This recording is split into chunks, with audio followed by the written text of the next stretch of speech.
उस समय उसका आयोजन हो रहा है।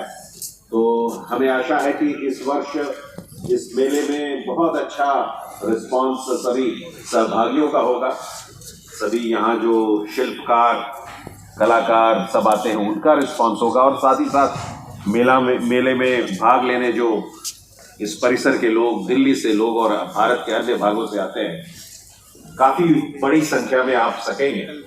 जैसा कि हम देश में देख रहे हैं कि विभिन्न भागों में काफी अधिक मात्रा में यात्री और पर्यटक सैर कर रहे हैं।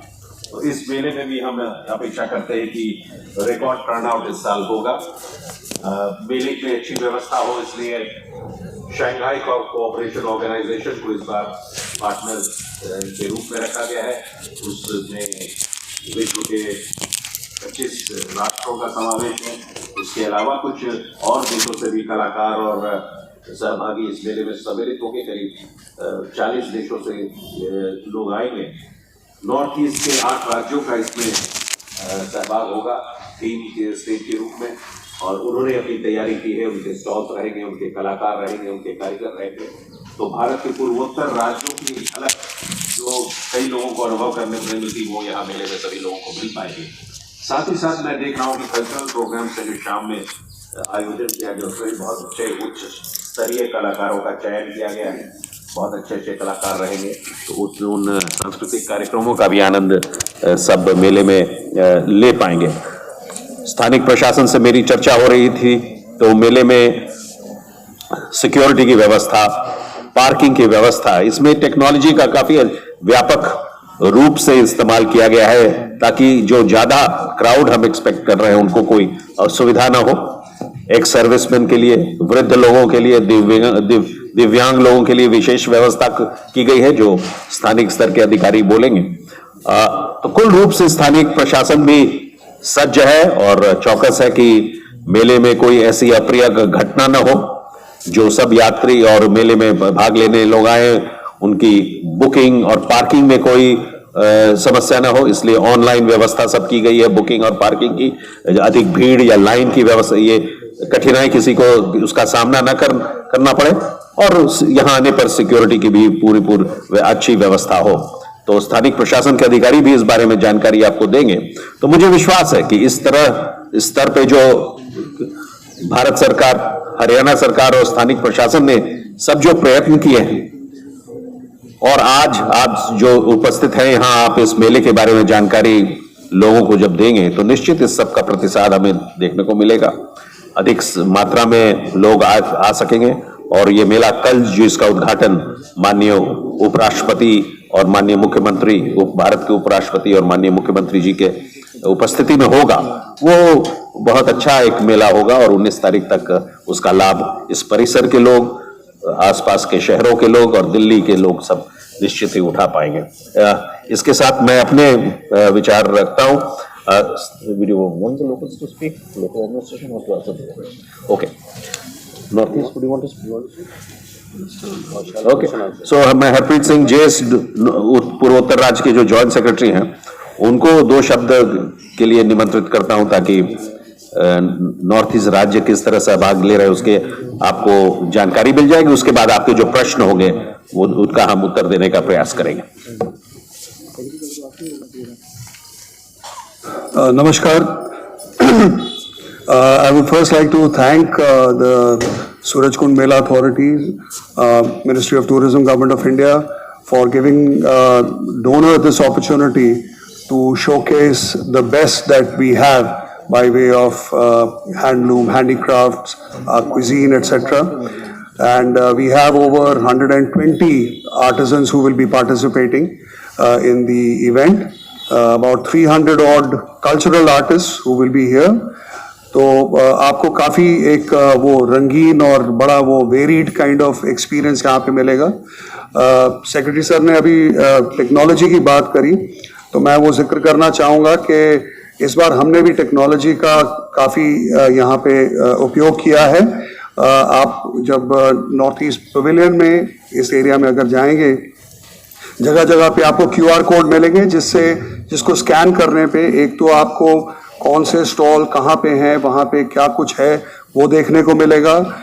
वहाँ जो आर्टिजन्स हैं उनके जो आईडी कार्ड्स हैं उनको उनके भी जो आर्टिजन आईडी के जो QR कोड्स हैं उसको स्कैन करने पे वो आर्टिजन के बारे में, वो कहाँ से आते हैं, क्या करते हैं, ये आपको जानकारी प्राप्त होगी।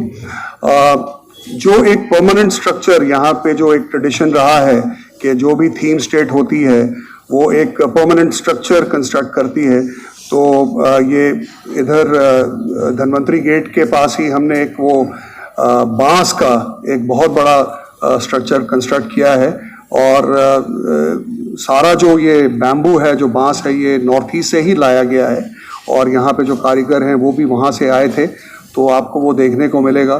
तो उसमें अगर आप स्ट्रक्चर देखेंगे तो वो बड़ा अंडुलेटिंग उसका सरफेस है, which represents the mountainous regions of the north east. And वहाँ पे क्योंकि वर्षा काफ़ी होती है तो वो भी उसका वहाँ पे रिप्रेजेंटेशन है।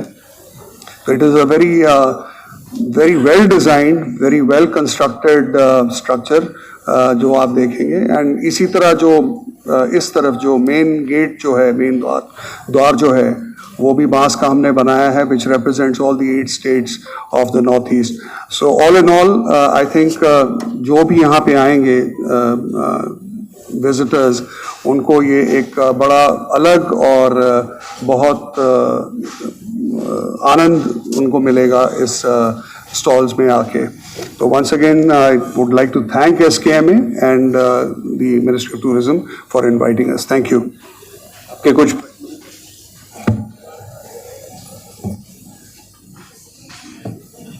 प्रश्न हो तो वो एमडी साहब, पिछले साल आपकी प्लानिंग थी कि इस मेले को साल में 2 बार लगाया जाए, क्या इस साल में उम्मीद है कि 2 बार लगाया जाएगा, एक ही बार रहेगा?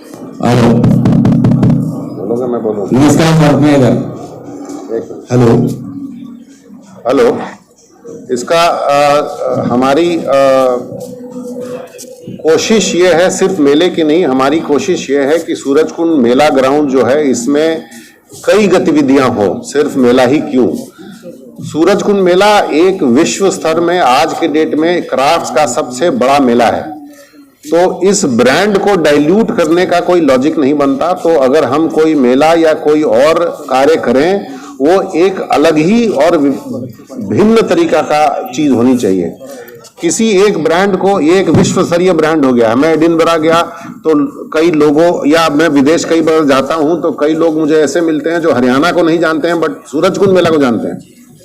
तो हमें ब्रांड डाइल्यूट नहीं करना चाहिए, परंतु हमें कुछ ऐसे कार्यक्रम करने चाहिए जो जिससे ये पूरे साल कुछ न कुछ इस्तेमाल हो। जैसा कि जब मैं सेक्रेटरी डोनर से मिला था तो उनको मैंने एक ऑफर दिया था कि ये मेला ग्राउंड आप नॉर्थ ईस्ट का एक फेस्टिवल करिए हर साल, और नॉर्थ ईस्ट की फेस्टिवल के लिए हम ये जमीन आपको पार्टनरशिप में मुफ्त देंगे। तो इस तरह के एक इंडिया फेस्ट की भी हम लोग कोशिश कर रहे हैं कल्चर की। तो हमारी कोशिश ये रहेगी कि अगले साल कम से कम 2-3 कार्यक्रम किए जाएं जिससे इस जमीन की भी हो, और सूरजकुंड का एरिया, फरीदाबाद जिले का एरिया और कल्चरल जो स्पेस है, जो कल्चर का स्पेस है, उस पर उभर के और आए। नमस्कार, मैं Sanjay Upadhyay mother and voice से बोल रहा हूँ। ये कोविड प्रोटोकॉल को लेकर ऑफिशियली क्या ये अनाउंस कर दिया गया है कि उसको लेकर कोई गाइडलाइन नहीं दिए गए हैं, और या कोई गाइडलाइन है तो उसको लेकर क्या बताया जा सकता है? दूसरा प्रश्न है कि मीडिया के जो बंधु आते हैं उनका पार्किंग को लेकर बड़ा प्रॉब्लम रहता है, तो उसको लेकर कुछ स्पेशल सुविधा बनाई गई है क्या इस बार?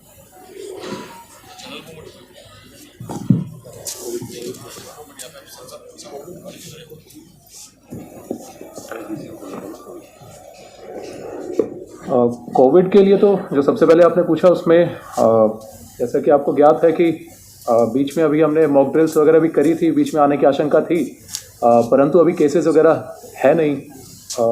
फरीदाबाद भी और बाकी NCR रीजन में भी अभी इतने नहीं आ रहे हैं, तो कोविड का ऐसा इतने स्ट्रिक्ट प्रोटोकॉल तो नहीं फॉलो की जाएंगी, परंतु एडवाइजरी ज़रूर है कि लोग ज़रूर फॉलो करें ताकि अपने बचाव में मास्क या फिर सैनिटाइज़र वगैरह ज़रूर यूज़ करें।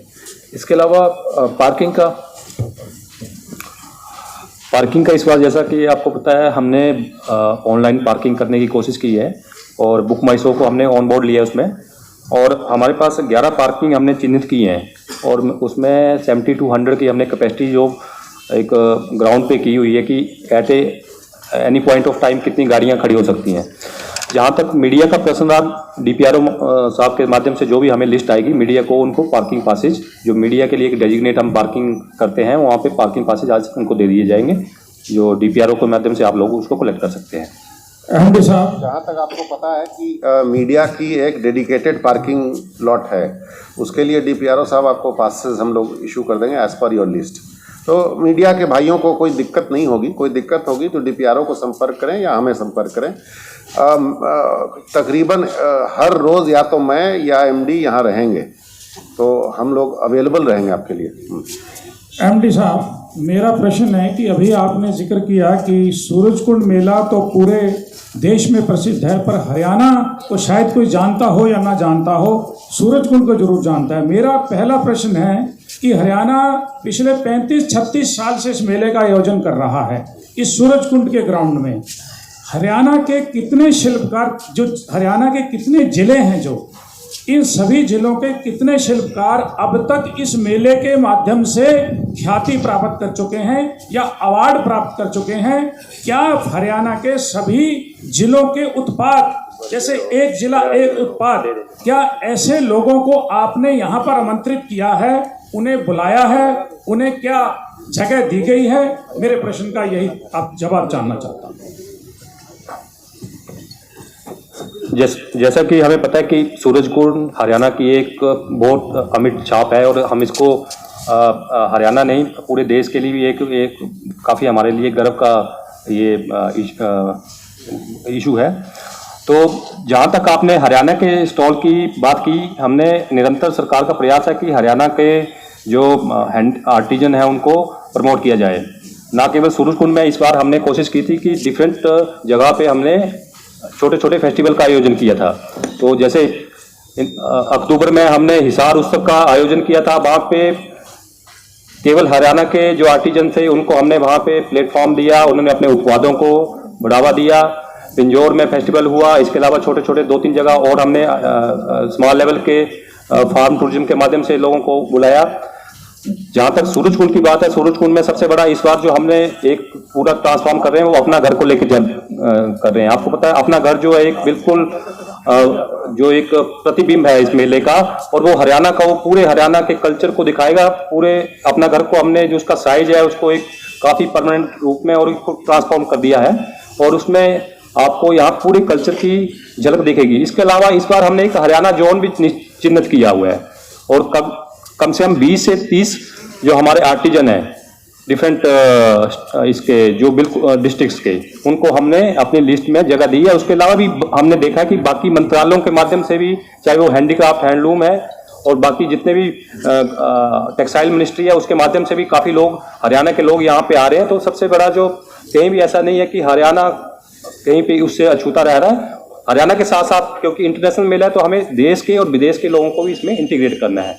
धन्यवाद। नमस्कार जी, मेरा नाम महावीर गोयल है और मैं यहाँ फरीदाबाद में पंजाब केसरी को रिप्रेजेंट करता हूँ।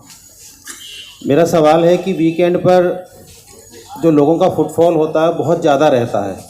अक्सर ऐसा देखने को मिलता है कि उस दौरान जो लोग मेले में आए होते हैं वो मेला तो देख ही नहीं पाते हैं। पार्किंग की व्यवस्था भी उस समय पूरी चरमराई हुई होती है, आसपास के जो रूट्स हैं वो भी पूरी तरह से जैम होते हैं। तो क्या उन सब चीज़ों को, और वीकेंड पर सबसे ज़्यादा दर्शक जो है इस मेले में आते हैं, तो उसको लेकर के कोई अलग से इस बार व्यवस्था की गई है उस चीज़ को ध्यान में रखते हुए कि लोग जो भगदड़ जैसी स्थिति जो होती है वो ना हो? और दूसरा सवाल मेरा, क्योंकि मैं फरीदाबाद पत्रकार एसोसिएशन का प्रेसिडेंट भी हूँ, मेरी मीडिया को लेकर के है कि मीडिया मेला शुरू होने से 1 महीने 2 महीने पहले से ही फरीदाबाद का जो मीडिया है वो बहुत ह्यूज लेवल पर मेले की कवरेज करता है, और मेले के दौरान भी लगभग पूरा पेज, एक फुल पेज जो है वो मेले की कवरेज करता है, और बहुत सारा स्टाफ मेले के अंदर जो है हर समाचार पत्र से, इलेक्ट्रॉनिक मीडिया से, वेब मीडिया से यहाँ पर आता है। लेकिन यहाँ पर जब हम आकर के देखते हैं तो पार्किंग बहुत छोटी है, मुश्किल से 50-60 गाड़ियों की पार्किंग होगी, और उसके अंदर भी पुलिस वाले और प्रशासन के अधिकारी जो है उसके अंदर गाड़ियां पार्क कर देते हैं। तो मीडिया को पार्किंग से जूझना पड़ता है। उसके अलावा जो भोजन की व्यवस्था की जाती है उसके अंदर भी सरकारी कर्मचारी जो हैं वो घुसा दिए जाते हैं, तो वो पता लगता है मीडिया के लोग बिना खाना खाए जा रहे हैं या तो वो अपने पैसे से खा रहे हैं। तो मेरा ये निवेदन है पत्रकारों की तरफ से कि उनकी व्यवस्था आइडेंटिफाई की जाए कि उनको गाड़ियां यहाँ खड़ी करनी है तो वहाँ बाकी लोगों की व्यवस्था उसमें इन्वॉल्व ना हो। इसी तरीके से भोजन की व्यवस्था उनकी अलग से कर दी जाए ताकि उनको परेशानी ना हो, क्योंकि जो लोग कवरेज करने आते हैं वो पूरा पूरा दिन मेले के अंदर रहते हैं। फोटोग्राफर हैं हमारे, वो पूरा दिन मेले के अंदर रहते हैं। जो पत्रकार होते हैं पूरा पूरा दिन यहाँ रहते हैं, यहीं से खबरें फाइल करते हैं। तो मेरे ये दो सवाल हैं, वीकेंड को लेकर के, हॉलीडेज़ को लेकर के और जर्नलिस्ट को लेकर के। Thank you. जो आपकी जर्नलिस्ट की इशू है, will consult DPRO and will work out. हम लोग कोशिश करेंगे ये सब कंसर्न्स हों। मेला आपका भी है, हमारा भी है, हम लोग सब लोग ड्यूटी पर हैं, तो जो भी आपकी सुविधा मुहैया कराई जा सकती है वो हम लोग करेंगे। ये आप डिस्कस कर लेना DPRO से। भीड़ की है तो अगर पुलिस के कंसल्टेशन में हमें लगा, मैं उम्मीद करता हूं कि 90%, 80% से 90% टिकट इस बार ऑनलाइन बिकेंगे और हम लोगों ने 10% डिस्काउंट, 10% और 5% दो श्रेणी बना के हमने डिस्काउंट भी ऑनलाइन पर दिया है। आने वाले वर्षों में मैं उम्मीद करता हूं कि ज़्यादातर डिजिटल होगा। अगर हमें लगता है कि हमारी कैपेसिटी सिर्फ 50,000 टिकट की है तो हम उस पर बंद कर देंगे। तो दिस विल बी, ये हम पुलिस के कंसल्टेशन में करेंगे। आपको मैं आश्वासन देता हूँ, भगदड़ नहीं मचेगा। अगर हमें लगा कि आज टिकट सेल हो गया बहुत ज़्यादा, विल क्लोज, विल नॉट, हम उससे ज़्यादा लोगों को आने नहीं देंगे।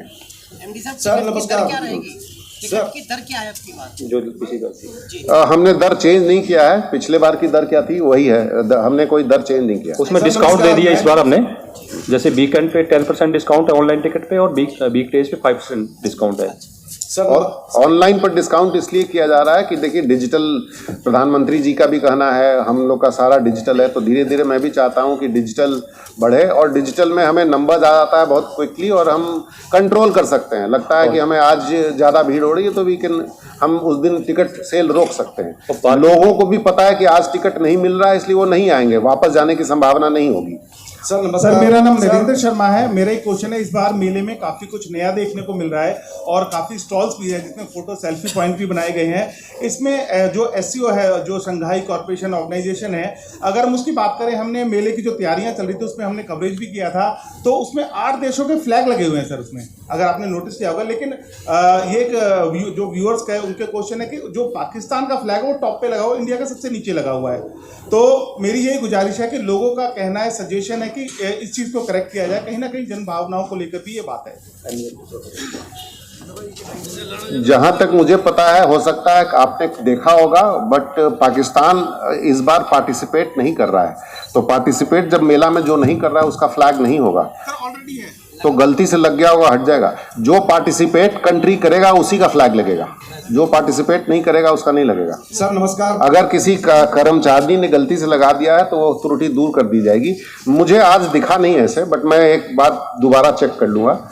बट इसमें कोई बात नहीं है, जो कंट्री अपने आर्टिस्ट भेज रहा है, जो कंट्री पार्टिसिपेट करेगा, ये 26 कंट्री की लिस्ट है।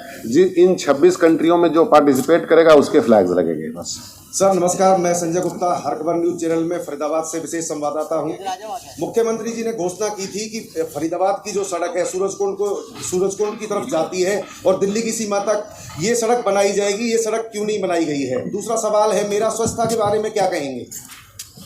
सूरजकुंड मेले में स्वच्छता के बारे में जो आपने सबसे पहले कहा कि रोड की जो रीलाइन करनी थी, जो माननीय मुख्यमंत्री जी ने उसका घोषणा भी करी थी और काम शुरू करने के लिए भी कहा था, परंतु जैसा कि आपको पता है कि रोड की रीलाइन, बिटुमेन का काम वो सर्दियों में नहीं होता, वो तो इस वजह से वो रुके हुए थे। मुख्यमंत्री जी ने गलत समय पे घोषणा कर दी थी, ऐसा माना जाए?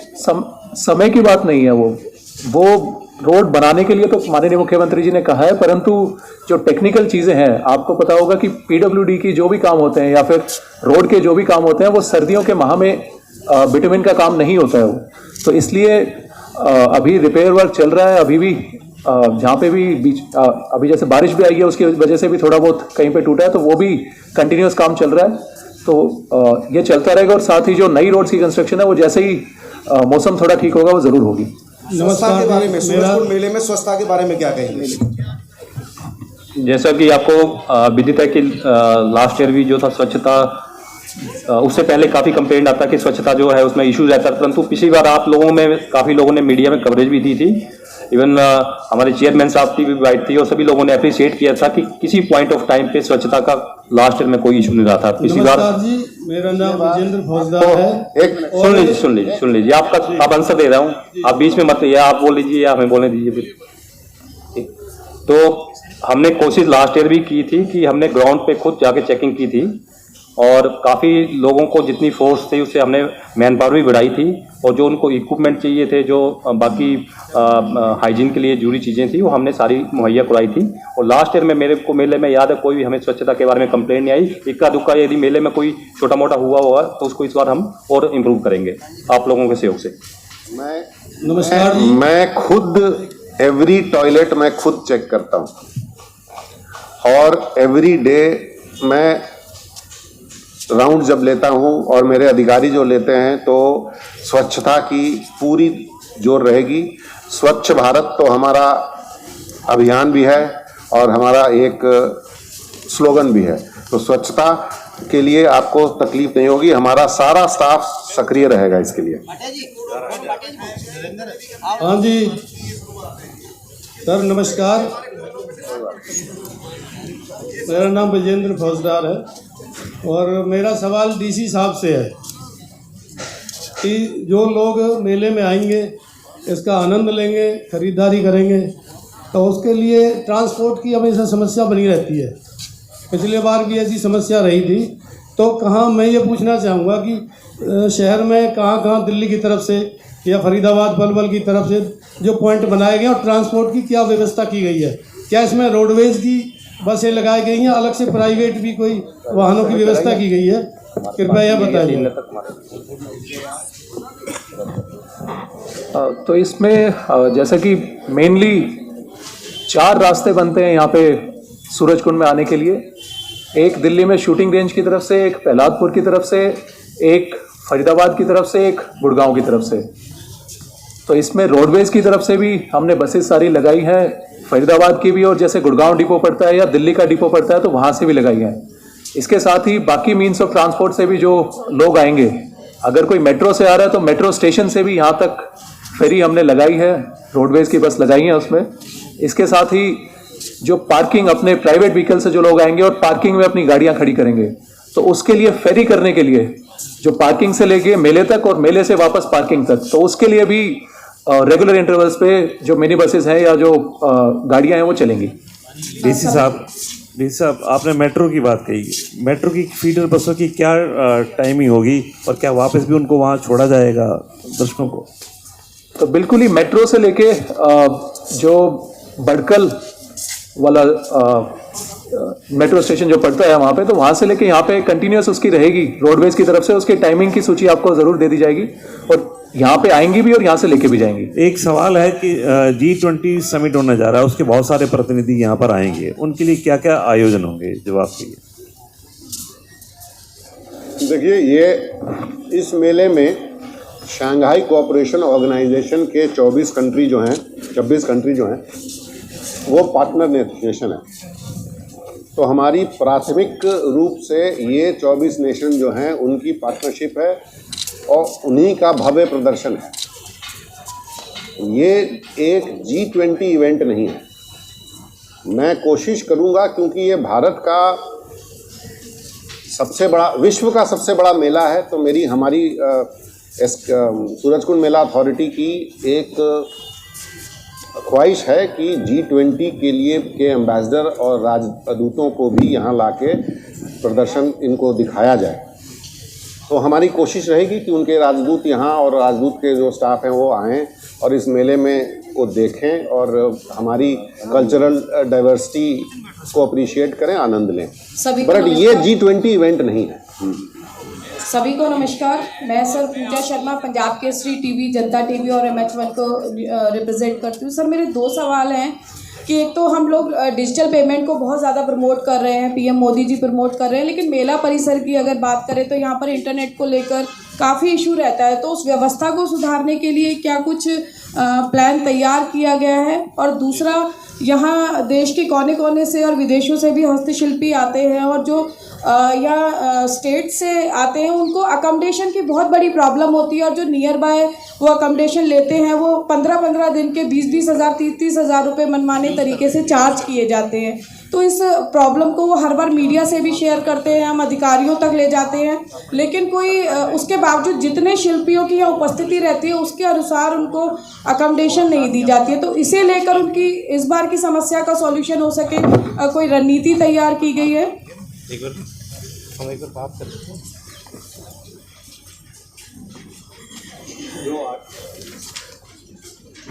आर्टिजन की आप अकोमोडेशन का बता रहे हैं कि आर्टिजन जो आते हैं मैक्सिमम भारत सरकार के जो मंत्रालय हैं वो उनको स्पॉन्सर करते हैं।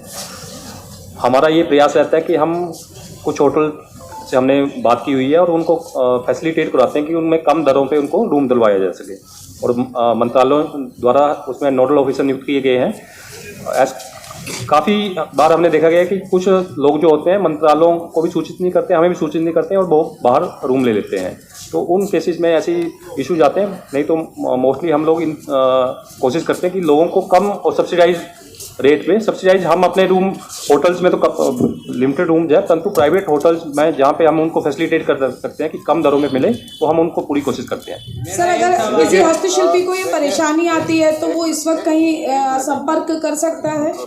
1 मिनट। एक हमारा कंट्रोल रूम रहता है और हमारा स्टाफ हर जोन में एक स्टाफ है, सीनियर स्टाफ मेंबर, जो 8 जोन मेले के हैं और हर जोन में रफली आप समझ लीजिए 150 स्टॉल हैं। तो 150 स्टॉल पर एक सीनियर ऑफिसर रहता है।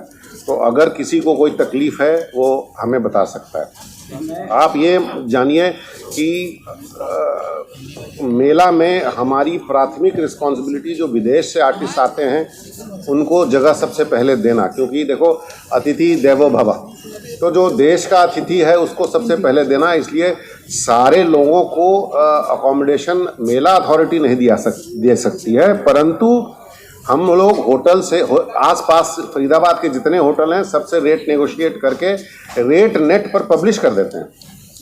अगर कोई पब्लिश्ड होटल रेट ज़्यादा मांगता है तो हमारे पास कंप्लेंट करें, we will take action. But अभी तक ऐसी कोई कंप्लेंट हमारे पास आई नहीं, परंतु इस बार अगर किसी को भी ये प्रॉब्लम है तो ये आप जोनल इंचार्ज से बात करें, कंट्रोल रूम में आके बात करें। मेरा एक सवाल है आपसे सर, इंटरनेट व्यवस्था को लेकर कि और सुदृढ़ हो सके, डिजिटल पेमेंट्स में प्रॉब्लम ना आए, उसे लेकर कुछ इंतजाम किए गए हैं? देखिए, आर्टिसंस का चॉइस है कि डिजिटली वो पेमेंट करे या नहीं करे, हम ज़बरदस्ती उसके साथ नहीं करते। इंटरनेट सुविधा BSNL से बात करके हम लोगों ने इम्प्रूव करने की बात की है और इंटरनेट एक वाईफाई इंटरनेट सुविधा की बात चल रही है मीडिया सेंटर में, सेक्रेटेरिएट में। यहाँ पर इंटरनेट कल तक BSNL वाले बोलते हैं कि हमें दे देंगे। DC साहब ने 2 टावर इस बार लगवा, DC साहब जो टेलीकॉम ऑपरेटर्स की तरफ से है उसमें स्पेशली उनको बोल के 2 टावर परमानेंट यहाँ पे लगवाए हैं मेले के लिए। और साथ ही क्योंकि क्राउड ज़्यादा आ जाता है, जैसे आपको पता है वीकेंड पे भी काफ़ी आ जाता है, तो वो भी कैटर नहीं कर पाते, तो उसके लिए एडिशनल टेम्प्रेरी टावर्स का भी प्रबंध हमने करा है। तो वो भी जो भी मेजर कंपनीज हैं टेलीकॉम की, उनके द्वारा वो लगवाए जाएंगे। BSNL के अधिकारी मुझे बोलते हैं कि इंटरनेट चालू है और अभी आपको सिग्नल की कोई प्रॉब्लम नहीं होगी, तो आप अपने अपने मोबाइल पर चेक कर सकते हैं। सर, मेरा एक सवाल है कि मैं 22-23 सालों से